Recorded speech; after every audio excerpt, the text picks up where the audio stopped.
Bonjour à tous. Aujourd'hui, une nouvelle vidéo pour apprendre ensemble à résoudre un système d'inéquations.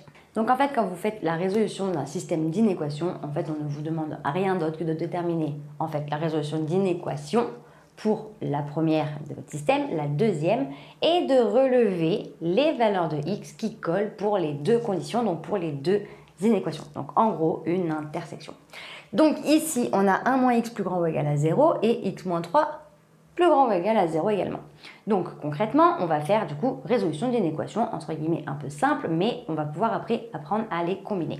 Donc si 1 moins x plus grand ou égal à 0, concrètement, c'est exactement la même chose que si je prenais moins x et que je le passais de l'autre côté, et donc 1 plus grand ou égal à x. Si x moins 3 plus grand ou égal à 0, je prends moins 3, passe de l'autre côté, et devient x plus grand ou égal à 3. Donc, résolution pas très compliquée. En fait, en général, vous avez même tendance à partir du principe que vous voulez garder x à gauche. C'est pas dramatique, il peut passer à droite, c'est juste que en général, ça vous facilite parce que vous avez l'habitude de le voir à gauche. Si vous le voyez à gauche et que vous vouliez faire ça comme ça, vous faites passer du coup moins x, on le garde ici, 1 devient moins 1. Et si moins x est plus grand que moins 1, on divise des deux côtés par moins 1 et donc du coup x plus petit ou égal à 1. Et en fait, on revient à la même chose qu'ici, parce que si 1 plus grand ou égal à x, ça veut dire que x plus petit ou égal à 1.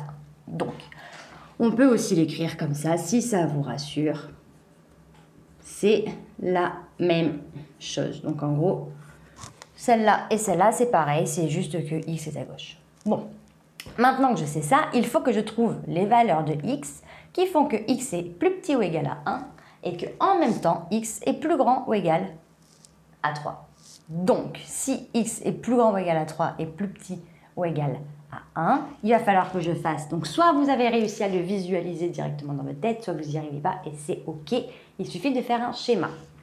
Donc, si on fait un schéma et je positionne dans l'ordre du plus petit au plus grand, 1 et 3, et que je prends une couleur, par exemple, comme ça. Et il faut que x soit plus petit ou égal à 1. Donc, toutes les valeurs entre 1 et moins l'infini. Et que en même temps, x soit plus grand ou égal à 3. Donc, si je suis ici, quelles sont les valeurs qui font que en même temps, x est plus petit ou égal à 1 et il est plus grand que 3? Eh bien, il n'y en a pas. En gros, si j'ai les valeurs de x plus petites que 1 et en même temps, il faut qu'elles soient plus petites que 1 et en même temps plus grandes que 3, c'est pas possible. Je ne peux pas être en même temps plus petite que 1 et plus grand que 3. Donc, là, x n'a pas de solution. En gros, solution, je n'en ai aucune. J'ai ensemble vide.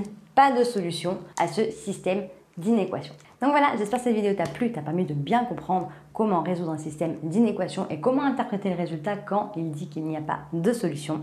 Si tu as la moindre question, n'hésite pas à me la noter en commentaire, je me ferai un plaisir de t'y répondre.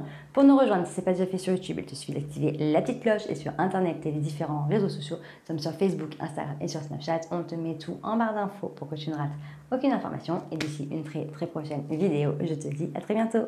Salut!